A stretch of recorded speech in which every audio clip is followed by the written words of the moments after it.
C'è una sensazione che molti conoscono, anche se raramente la confessano. La sensazione che la vita vera debba ancora cominciare. Che quello che stiamo vivendo adesso sia solo una fase provvisoria, una sala d'attesa prima di diventare finalmente ciò che dovremmo essere. Dopo aver trovato stabilità, dopo aver cambiato lavoro, dopo aver perso peso, dopo aver sistemato la casa, la mente, il corpo, le relazioni, dopo aver risolto tutto. Solo allora, forse, potremo davvero iniziare. C'è una frase resa celebre da John Lennon che dice, in sostanza, che la vita è ciò che ci accade mentre siamo occupati a fare altri progetti. È una frase semplice, quasi familiare, ma forse proprio per questo rischiamo di non sentirne più il peso. Il problema non è fare progetti, non è desiderare un futuro migliore. Il problema comincia quando quei progetti diventano una condizione. Quando il futuro non è più una direzione, ma un permesso. Come se dovessimo ottenere il diritto di vivere. Come se il presente non fosse abbastanza degno. Come se questa versione di noi, ancora stanca, ancora incompleta, non potesse davvero partecipare alla vita. Così iniziamo a trattare i giorni come preparazione, le settimane come prove, gli anni come materiale grezzo. Ci diciamo che non è ancora il momento, che prima bisogna mettere ordine. Ma intanto il tempo passa e non torna indietro a chiederci se eravamo pronti. Questa non è una tragedia spettacolare, somiglia piuttosto a una sottrazione lenta. Ogni giorno sembra normale, si lavora, si risponde ai messaggi, si prepara la cena. Ma da qualche parte, dentro, resta l'idea che tutto questo non conti davvero. La vita diventa una sala d'attesa arredata con abitudini. Siamo presenti, ma non del tutto. Facciamo le cose, ma con la sensazione di non esserci ancora entrati davvero. A volte questa attesa passa dal corpo. Ci diciamo che usciremo di più quando saremo più in forma.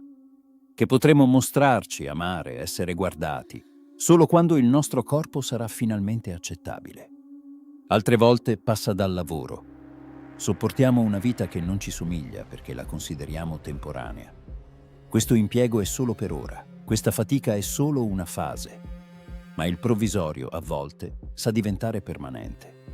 E poi c'è l'attesa più sottile, quella di diventare finalmente una persona diversa, più sicura, più serena, più risolta. Una versione futura a cui affidiamo tutto ciò che oggi non osiamo vivere. Da fuori può sembrare prudenza. Prima sistemo le cose, poi vivo. Prima creo le condizioni, poi mi apro al mondo. Ma a volte questo realismo apparente nasconde la paura di esporci mentre siamo ancora imperfetti. Temiamo di fallire davanti agli altri. Temiamo che qualcuno veda la nostra incompletezza e confermi il giudizio che già portiamo dentro. Non ancora, non così, non tu. Kierkegaard aveva intuito qualcosa di essenziale su questa condizione. L'essere umano può perdersi non solo nel fallimento, ma anche nella possibilità. Può restare sospeso davanti a ciò che potrebbe diventare, senza scegliere davvero di essere ciò che è. La possibilità è seducente, perché non ci sporca. Finché una vita resta immaginata, può sembrare perfetta. Ma una vita solo possibile è anche una vita che non prende corpo. Così finiamo per innamorarci di un sé futuro, un sé più stabile, più degno, più pulito. E senza accorgercene, cominciamo a disprezzare il sé presente, quello che sbaglia, ricade, si stanca, procede in modo confuso. Heidegger ci aiuta a vedere un altro aspetto del problema. Il tempo non è un contenitore neutro dentro cui un giorno inizieremo a vivere. Il tempo è la materia stessa della nostra esistenza. Non abbiamo una vita separata dal tempo che stiamo consumando. Eppure viviamo circondati da un si deve silenzioso. Si deve essere stabili, produttivi, desiderabili, risolti. Finché non rientriamo in quella forma, ci sembra di non poter ancora cominciare. La nostra epoca ha trasformato il miglioramento personale in un dovere permanente. Ogni parte della vita può essere corretta, monitorata, ottimizzata. Anche la felicità sembra diventata un progetto da gestire. Ma migliorarsi non è sbagliato. Sarebbe ingenuo dirlo. A volte cambiare è necessario, a volte guarire richiede disciplina. Cercare stabilità, lasciare una situazione, ricostruirsi, può essere un atto di cura. Il punto non è rinunciare al futuro. Il punto è chiedersi quale prezzo paghiamo quando il futuro diventa l'unico luogo in cui ci autorizziamo a esistere. Perché allora ogni presente diventa insufficiente. Ogni giorno diventa un ritardo. Viktor Frankl ci ricorda qualcosa di scomodo, ma necessario. Il senso non appare solo quando la sofferenza è finita. Non arriva soltanto in una vita ordinata, guarita, finalmente coerente. A volte il senso nasce nel modo in cui rispondiamo a una vita ancora incompleta. Questo non significa romantizzare il dolore. Significa qualcosa di più sobrio. Anche una vita ferita può essere reale. Anche una vita incompleta può chiedere presenza. Forse allora la domanda non è soltanto che cosa devo sistemare prima di vivere. La domanda è più difficile. Quanta vita sto perdendo mentre aspetto di sentirmi autorizzato a viverla? Il presente non è perfetto. A volte è povero, disordinato, stanco. A volte è pieno di limiti reali, non solo mentali. E proprio per questo sarebbe crudele fingere che basti decidere di vivere. Non si tratta di dire buttati, non si tratta di celebrare l'istante, come se ogni rinvio fosse codardia. Ci sono attese necessarie, ma c'è un'attesa che non protegge più, un'attesa che lentamente ci cancella.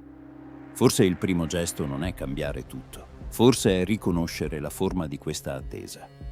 Vedere quando un progetto diventa una scusa, quando la prudenza diventa paura, quando il desiderio di migliorare diventa disprezzo per ciò che siamo adesso.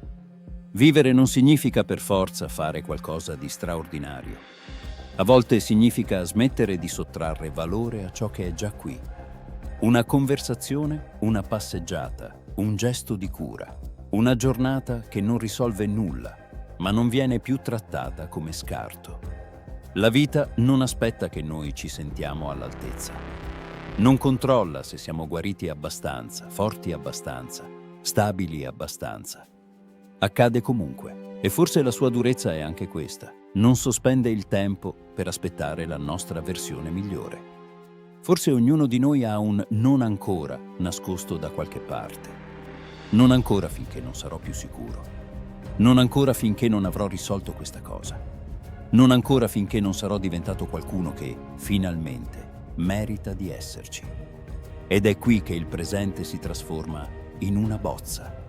Non una vita piena, ma un appunto. Non una pagina vera, ma una prova. Qualcosa da correggere prima di mostrarlo al mondo. Solo che, a furia di correggere, rischiamo di non accorgerci che quella bozza era già la nostra vita. Non tutto è risolto, non tutto è pronto, non tutto è come dovrebbe essere. Ma forse questo non rende la nostra vita meno reale. Forse dobbiamo solo smettere di trattare questa parte della nostra vita come una bozza. Se questo video ti ha fatto pensare al tuo dopo, puoi scriverlo nei commenti, non per cercare una soluzione rapida, ma per continuare insieme questa riflessione. Perché a volte dare un nome a ciò che ci tiene in attesa è già un modo per tornare, lentamente, dentro la propria vita.